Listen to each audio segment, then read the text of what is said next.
So we're going to start with, we're doing a critique. For those of you who don't know what we're doing, we're critiquing 2 different chapters for people that won our live critique contest. So I'm going to start, and mine that I did was the Second Chances. It's called Second Chances, and it's about a girl who is really in love with a boy that she meets at school. And he just out of the blue one day decides to dump her and doesn't explain why. And then when she goes to school, everyone's talking about it and she's embarrassed. And at the end of the chapter, she runs into him after stumbling into the bathroom, into the men's bathroom, when she's trying to hide from people, which I thought was pretty funny. Probably one of my favorite things about the chapter was the way she started it. She said, people say you don't know what you've got until it's gone. Truth is, you knew you had it, you just never thought you'd lose it. I thought that was an excellent quote, because it's honestly very true. You knew you had it and you just never thought you'd lose it. I love that. So there are, I think that one was probably my favorite, and then I loved the bathroom scene. I thought that was pretty funny. Then she had a really sweet romantic scene halfway through where the boyfriend takes her to a balcony, and there's all these fairy lights, and he has this like special dinner planned for her, even though his mother is sitting over there watching them to make sure nothing bad happens, which I think is pretty typical for a YA mother. I could totally see me doing that with my son one day. So those are the things that I loved about the chapter. There are a few things that I would recommend doing. One thing, the point of view, the tense switched a lot throughout the chapter from present to past, which was kind of confusing and threw me off a couple times. So I definitely recommend like you keeping the tense consistent throughout the chapter. Another thing so it starts with her looking at a photo book of him and her together throughout school. All their different memories together, and she kind of reflects back on a few things that they did together, including when he pranked her with a clown, and then he shows up at her house, and her brother takes her downstairs and says, "Hey, your boyfriend wants to talk to you," and he dumps her, and she reflects back on a few days earlier on their like 1-year anniversary, when he did this really cute romantic dinner with her. What I would recommend doing is actually taking that romantic dinner and starting with that. Right now, I think your intention is to make me fall in love with this guy before she breaks up with him. I don't think you quite succeeded with that. I personally am not sure that I like this guy at all. I don't like that he scared her with clowns and then wanted her to run to him for comfort. I personally would not appreciate that. I probably would break up with him for that and never talk to him again. So I think if you want us to like him, even if he is kind of a jerk and you realize that later, I think that's something she could reflect on down the line. I think right now you want us to love this guy. So I'd remove that paragraph, and I would start with, instead of reflecting back on this romantic scene, I would make it the focal scene of the first chapter, where he's just so sweet to her, and she gets home and she's so excited, and maybe the next day, like, he shows up at her house, takes her outside, because he probably doesn't want to. I mean, it seems like from his body language when I was reading, it seems like he didn't want to break up with her. Like maybe somebody is forcing him to do it. And if that's the case, he probably still cares about like her and her family. He might take her outside and break up with her. And you can end the chapter with that, because you'd end it with a surprise. You've got us loving this guy. We're all on board with him, and then all of a sudden he breaks up with her and we're like, what just happened? And that would make us really want to read the next chapter because it ends it on a surprise. Another thing that I'd recommend doing, I didn't get to feel like I knew who she was outside of him. I really want to know her. What I'm getting about her character is that she seems very insecure. When he breaks up with her, she believes him really fast, and it kind of brought me back to Twilight when Edward breaks up with Bella, and Bella is so insecure. She just knows that when he breaks up with her, that it was because she was never good enough for him, and maybe this is her big flaw, that she needs to realize like who she is without him. And if that's going to be the case, like I love that idea a lot. If it's going to be that they get back together later, I think it would be a good idea to really like focus on like what do you want her flaw to be, and what do you want her to learn by the end of the book? Because typically, like every character has a character arc. By the end of the book, there's something that they've learned about themselves, something that they've improved in themselves, something that this situation has pushed them to change about themselves. And maybe she, at the end of the book, she gains some sense of self-esteem. Maybe she realizes that she's better off without him. Maybe she looks back on that clown incident and is like, yeah, that was kind of mean, you know, and find somebody else, and is able to compare her new relationship with that one and realize like, oh, he never really even liked me. Or on the other hand, like maybe she discovers that he broke up with her for some reason, and that there was a real reason behind it, and then when they get back together, it's all lovey-dovey again. But if it's going to be that, if that's going to be the end of the book, I would recommend really like focusing on what you want her to be outside of him and what she needs to learn, so she doesn't sound like she's nothing without him, and that's the way you intend her to be, because nobody really will care about her if that's the case. I feel like she also, like what Brooke said, is you almost see her living through the boyfriend's eyes or ex-boyfriend's eyes, and I feel like she needs some of her own motives and her own goals for herself, and that should come in as soon as you can.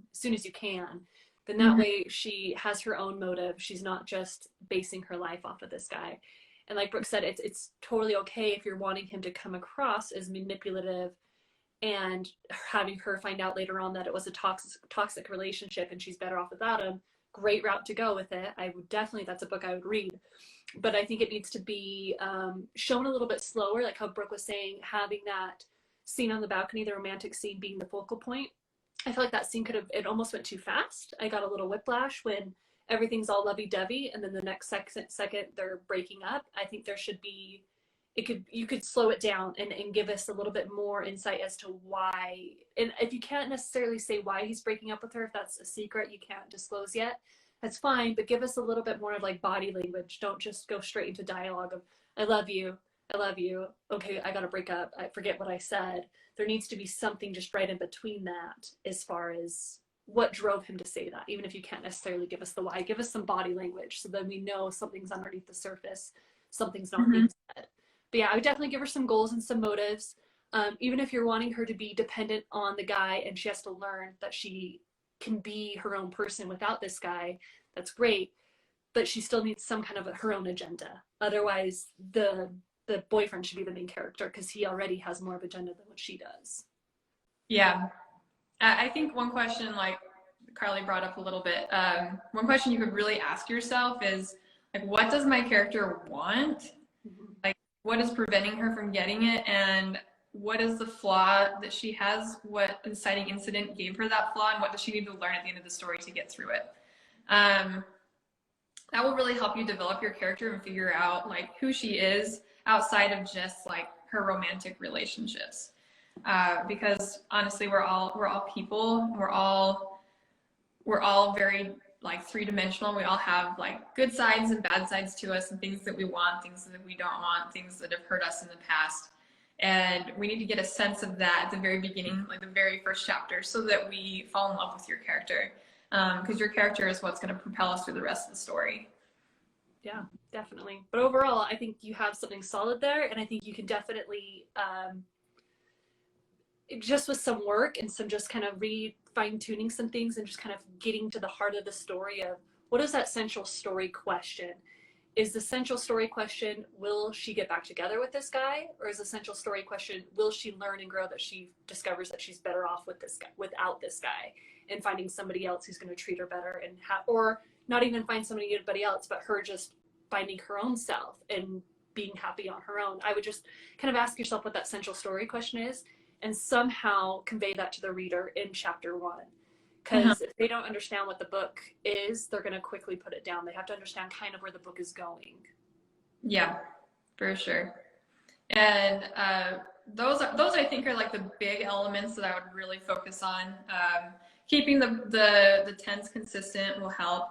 Another thing that I would recommend doing is, when you can, let your action beats be your dialogue tags. Instead of using like, what's an example? I replied, or something like that. Have an action beat, something that she does, some movement that she makes, or something that pulls us into the scene and helps us visualize the scene, rather than just use a dialogue tag to make it so you don't have to, if that makes sense. It's going to be better if we can visualize the scene, and dialogue tags oftentimes just make it so you don't have to do that. But I'm not saying that overdo that, but where you can and where it makes sense, I would recommend just taking those out and then just using the action beats to take their place. Yeah, agreed. Yeah, try not to say like, oh, she said surprisingly. Say, oh, Mary said with her eyes wide, something like that. So it's like the character gets at or the reader gets at the character surprised without saying surprisingly, or that was strange. Like if the character's saying that was strange, give us some body reaction as to how a person would react to something being strange. Do they bite their nails? Do they squint their eyes, narrow it? Just something that shows the reader rather than telling them how the character is feeling. Yeah. There was, especially towards the end of the chapter, I felt like I could use a little bit more internal dialogue. There was one point where she sees a couple and she hides in the bathroom, and I thought maybe it was Luke, her love interest, with another girl, but then she runs into Luke in the bathroom, so I realized that maybe that wasn't Luke. Give us some more internal dialogue there, especially to help us understand why she's hiding from this couple if it's not Luke. Yeah. Yeah, I think honestly, like, internal dialogue, I mean, you could pad it with as much as you can, and then have your beta readers carve it out where it's not needed. But most of the time, I would err on the side of more internal dialogue, so that people understand your character's motivations. Yes, that's a great input. I've had to learn that myself recently, is having that internal dialogue as to why. So always be asking yourself, why is my character doing this? What is the point? What do they hope to achieve? Don't just put something on the page just to have it on there. Make sure that you're answering the why, because readers aren't brain. They can't read the character's brain. They're not mind readers, so they need to understand the why. Otherwise, you're just going to leave the reader confused. And as soon as you have the reader confused, that's when you lose them. Yeah, for sure. And I know I love that last scene where she's in the men's bathroom and realizes that she's in the men's bathroom and is trying to leave and is struggling with the handle because she's like freaking out. Very real moment. Yeah, that could happen to anyone. Very real moment. I'll admit there have been times in the past where I've walked into the men's bathroom and it is not a good feeling. But then and then she realizes that it's Luke walking in. Like, Luke opens the door and walks in the bathroom. Like, that's embarrassing, and I felt for her. So definitely felt for her at that moment. I think that was a really good scene. Perfect. So, I think that's all I have to say on this one. Karlie, do you? I think that's it. But yeah, great first chapter. I think with just a little bit of tightening and just having a little bit more of your main character's goals and motives on the paper, it's going to make it that much more interesting, and it's going to make it that much more intriguing, and it's going to keep the reader around. But yeah, there's just a few little things that needed to be added in, but overall, really great first chapter. All right, so we will go. You guys are sending. I know I try to go through and read some of the comments, but okay. So my winner, the title is called The Correctors. And overall, it's a sci-fi fantasy book, and it's right up my alley. I love sci-fi fantasy, and very, very interesting premise. I definitely would keep reading after reading this first chapter. And the main character Dexter, very entertaining, very interesting. I would say he's odd, yeah, which is definitely something that you want. You want them to be. He grabs your attention and he holds your attention, and so. Great job with that. There were just a few things that I would change. Obviously and I think you know that too, otherwise you wouldn't have participated in the contest. But there are a few things that I would change that could make it just a little bit tighter and a little bit more holding the reader's attention. So the way that the book opens up, and this is something that you're going to hear from almost any creative writing class or any traditionally published place, is starting off with a character waking up or in a dream is considered to be overdone. It's been done so many times in books that readers quickly get bored and put it down. So I know that I'm assuming that the dream, from what it is it's got some importance to the book, but I would have it come in as a flashback a little later down. So I would have your character already be awake, already kind of going, and then you can have later on, there's a few spots in the manuscript where I'm like, the dream would be right here. I mean, there's 3 or 4 different spots, and I'm like, the dream could come here, here, here. It's just further down on the page. Also, whenever you have a character just sitting around and thinking, the reader tends to get bored. So from pages 1 to 5, I think he's just sitting on his bed and just kind of what they call info dump, is he's thinking about the dream, and then he's thinking about his life, and then he's thinking about his mother who passed away. All really important information that the reader needs to know, but you need to just sprinkle it in. Jumping that all on at once, it's going to get too much for the reader. But the good thing about your story is there is a lot of interesting points later on. So all I would suggest doing is just starting your book a little bit further down, and then trickling in that backstory about how his mom died, when his mom died, about his aunt who's not his aunt, who he doesn't really get along with, and at first maybe she did care for him, but something happened throughout the relationship and she felt like he became a burden and they didn't get along. All really, really good stuff that the reader needs to know, but I would just sprinkle it in a little bit at a time. And I've made all those notes about where to add that in. But what I did think was really interesting is right on page 5. Yes. Quick, do you want to go over like what the book is about in the title? Yes. Okay. So the book basically is about, I'll give you a little mini synopsis. So it starts off with Dexter, this main character, and I'm not actually sure how old he is. You mentioned it's his birthday, and I made a note. I would say it's his 15th birthday, or it's his 16th birthday, something, just so we have an age, and right from the beginning, that'd help. But I'm not sure how old he is. He seems like he's maybe in his maybe 16 or so, 15. I'm not exactly sure. But that's kind of the vibe that I'm getting, because he's still living with someone who's taking care of him. But anyway, so he wakes up, he has this really weird dream. Obviously it's sci-fi, so there's laser beams, people are getting killed in the street. He wakes up from the dream and has never been to that place before and had never seen those people before, so he's a little confused as to how he had this dream if he's never been there. You then find out that he lives with his aunt, who's not his aunt. We don't actually know what the relationship is. I'm guessing it was just a close family friend. And she's been taking care of him since his mom died 13 years ago, I believe. And so, and then we find out what happened to his mom, and that he didn't have any grandparents because they passed away as well. So he's in a sense a little bit of an orphaned child, but living with this family friend. And then when it gets really, really interesting is when he goes into the kitchen. But mind you, I want to say those first 5 pages are him just sitting in bed thinking. I would definitely rewrite that to where a lot of it you could honestly cut, because I don't think all of it was really that important.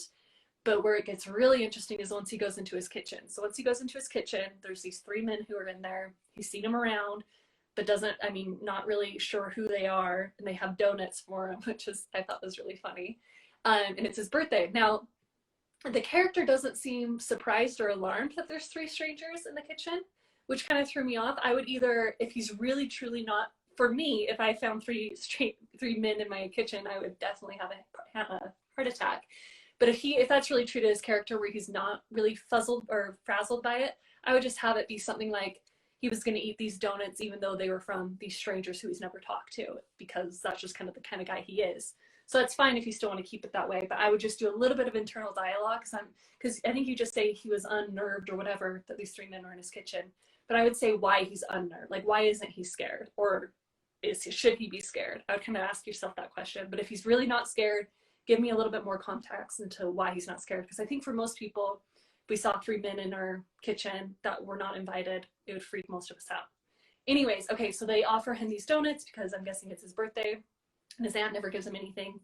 And then they show him this hologram that goes back in time, all these crazy events, the stuff that could only exist in like a sci-fi movie. I think you even say that. But the stuff that could only exist in a sci-fi movie, and he finds out that there's these war going on, there's a really plague that kills a lot of people, and he's kind of trying to figure out if it's real or not. They can communicate telepathically, which I thought was really cool.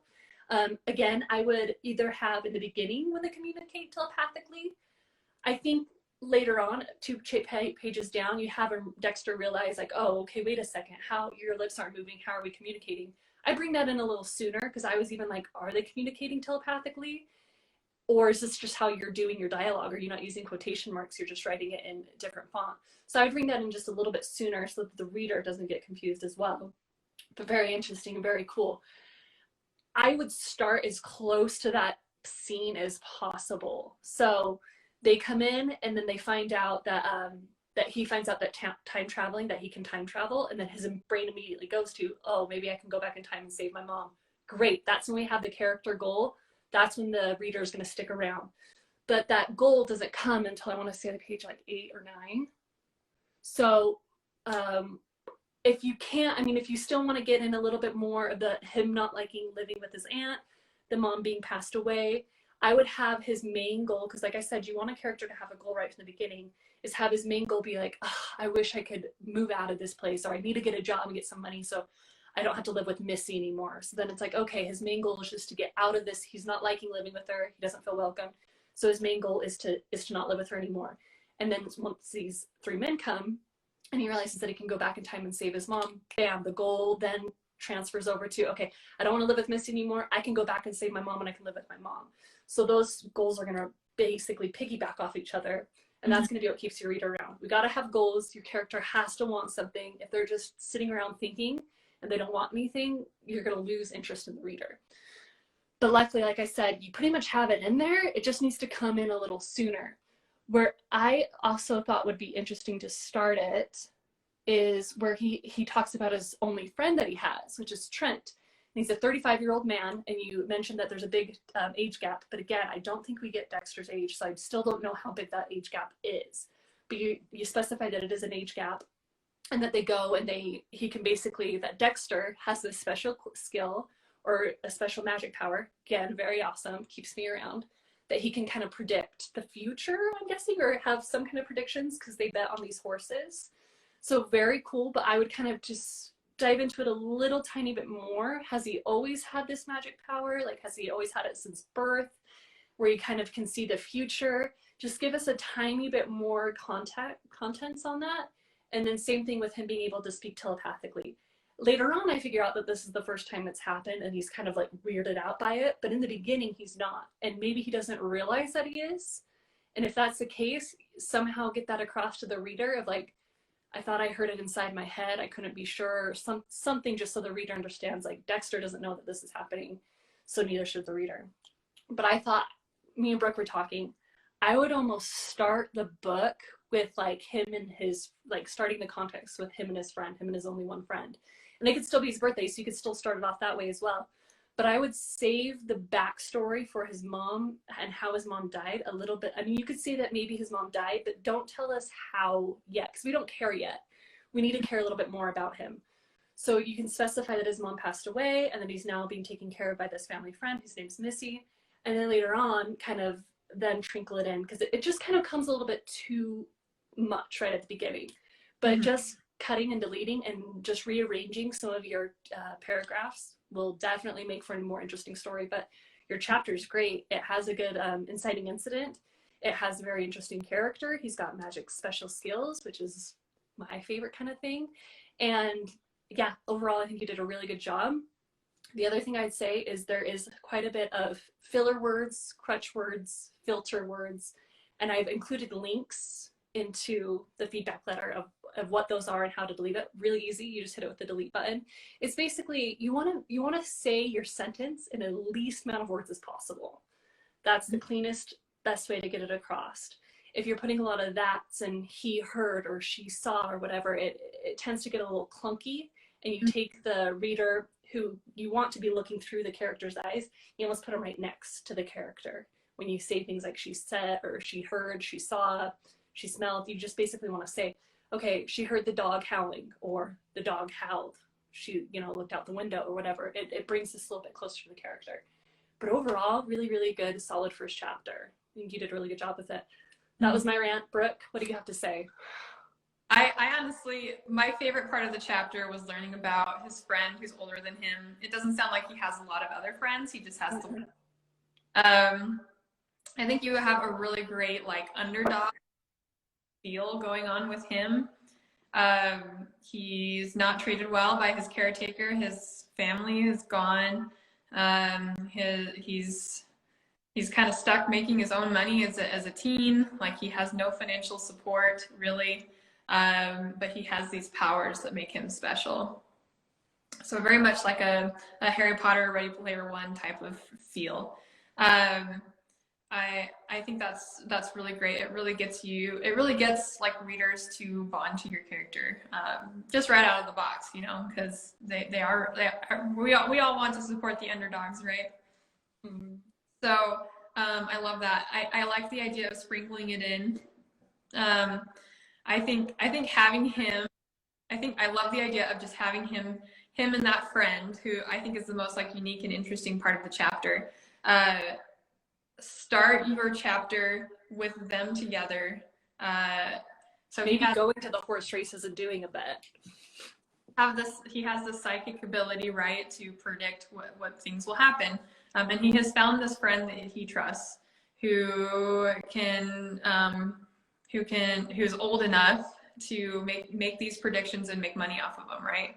So you could start at a horse race or something where they're sitting next to each other, and he's like, yeah, this horse is going to win. And the guy's like, okay, writes it, writes it down.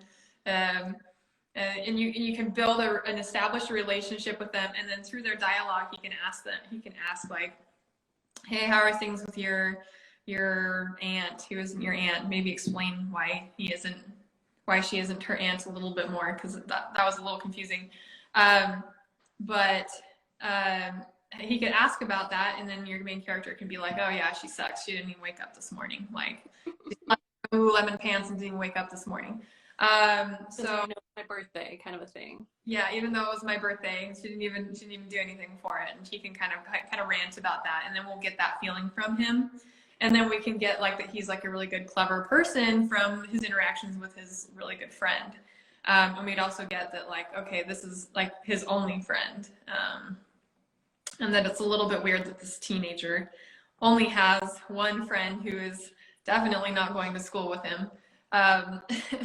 So I think that would be a more actionable way to start your scene, rather than him just sitting in bed and reflecting back on his life. It would put us right in the scene. It would show us his interactions with other people, and then through the dialogue, you can kind of sprinkle in a little bit of his past and who he is, and how he is such an underdog. And then give him a goal where he really wants to get out of this crappy situation, but he's too young and he can't just live on his own. So, and then when these guys show up on his front doorstep, he's like, oh, this is a chance for me to get out of here and get my mom back. And that would give you the goal and set things up really nicely. It'd be a very, very actionable way. Give us the goal, give us insight into his life, into his relationships, into who he is as a person. We've already got the feel that he's very much mistreated and that he's very clever, and I would definitely keep those two things. Yeah, Definitely. I mean, all in all, just rearranging it. And with his goal, we also get the conflict. Okay, well, his goal is to not wanting to live with Missy, the aunt who's not an aunt. But also, that's our conflict too. Like, okay, his goal is not to live with her, and it's because she's really not that, she doesn't really treat him that great. So that gives us some conflict too. And yeah, like with what Brooke said is, yeah, you could have him at the races. We can get some interaction from Trent too. Sometimes that's a good way to get somebody's personality, is to see how they interact with their friend. And I'm kind of more interested, like I'm interested into who this Trent guy is. So hopefully we get to meet him, because I would kind of want to see how a 35-year-old acts with a teenager. Like, I'm assuming it's not a creepy thing, right? Because it doesn't come off that way here, but I'd like to see kind of that interaction with them. And then, yeah, once he gets home, the whole way home, he can have some internal dialogue about how he's dreading to go home to see Missy, yada, yada, yada. And then he doesn't see her when he walks in. Maybe she's still asleep, but these three men are already inside his house, if you want to keep it that way. And then that kind of gives it like, oh, this jolt of like, who are you? Why are you here? Kind of a thing.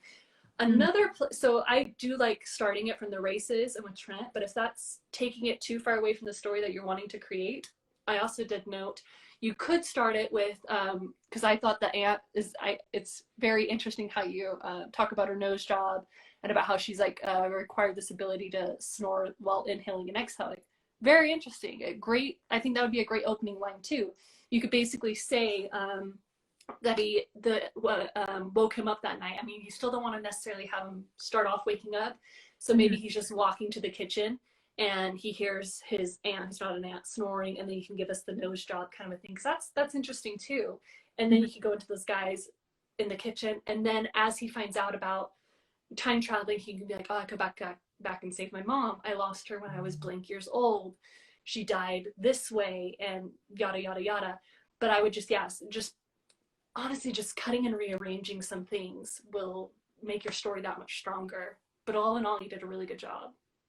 Yeah, for sure, for sure. And I think when he sees those three men, like a great way to show like how maybe if he's scared or not, but then still have him be clever. You could have him like, you could describe like maybe their sweat like going down his back, his hands are all clammy, you know, like his hands are kind of shaking and he can't stop the shaking. But then he says, and rather than like saying that he's scared or shouting or something, he can still say clever things and act like he's not scared, but the reader will get that he is scared because of his body, like because of his body's reaction. Mm-hmm. Yeah, all about showing when you can. Sometimes you have to tell, but yeah, show anytime that you can. I did notice too, and I made a note of it, and I even added a link. But there are what I would consider too many adverbs. Stephen King does a really good job at explaining why you should and shouldn't use them in his book on writing, but I included a little YouTube link. So a lot of times with adverbs, for those of you who don't know, adverbs usually have ly at the end. So sad turns into sadly, right? And that is when you're telling the reader how the character is reacting or how they're feeling. And so you want to do that as least amount as possible. Now, of course, you have to sometimes have adverbs, sure, but you want to use them as least amount as possible. So there were a lot of adverbs in here, and so I went through and cut them out. So if you see, that's why I cut them out. Like when you're talking about her nose job, you say that she vainly got the nose job. Well, the other two sentences, I already know that. I don't need the vainly, because the way you describe it, she narrowed, or she got a nose job to fat, like her fat, narrow nose, da da da. Like, I'm like, I get it. She did this out of vainly reasons. And so taking out the word vainly, it makes it a little bit stronger. And it shows the reader rather than telling them. So there were some adverbs on there, and so that's just to anyone. Cut out as many adverbs as you can. You won't ever be able to cut them out, all of them, but the less amount of adverbs you have, the better, because it tells you that you're actually showing the reader rather than telling them. Yeah, it makes it like you're hitting them over the face. Mm-hmm. A lot of times people like to use them on dialogue tags, like she said sadly, or she said eagerly, or whatever. Just drop that. Yeah. Get that it's sad from the dialogue itself and from people's body language. You don't need to put sadly in there.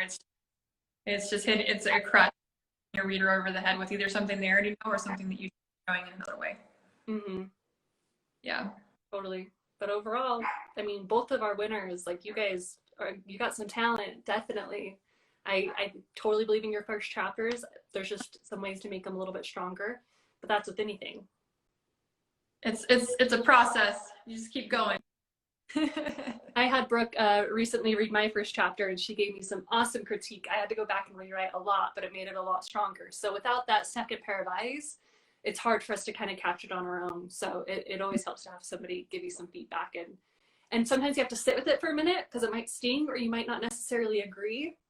But if you wait for a day and maybe like sometimes the suggestions, hey, this isn't working, try this. Maybe our suggestion of how to fix it isn't right. But maybe you're like, okay, but maybe they're right. Like something isn't working here. What else could I do to fix it? Oh, well, this will actually work better because no one knows your story better than you do. So you don't always have to take our suggestions, but a lot of times if somebody's telling you that something's not quite right, they usually are onto something, but they just might not know how to fix it. So you can be like, okay, it's not right, but I don't want to take your suggestion, but how else could I fix it? So it might take a few days to kind of sit on it. Yeah. And maybe sometimes it's best to just sit on it and ask yourself why. Like why did they make this suggestion? Like what is maybe what's missing here? Because sometimes our recommendations aren't quite what fit. But if you ask yourself why we made that recommendation, it might help you figure out a better solution. Definitely. Yep. Yeah, for sure. So for those of you who have joined, I can see quite a few people.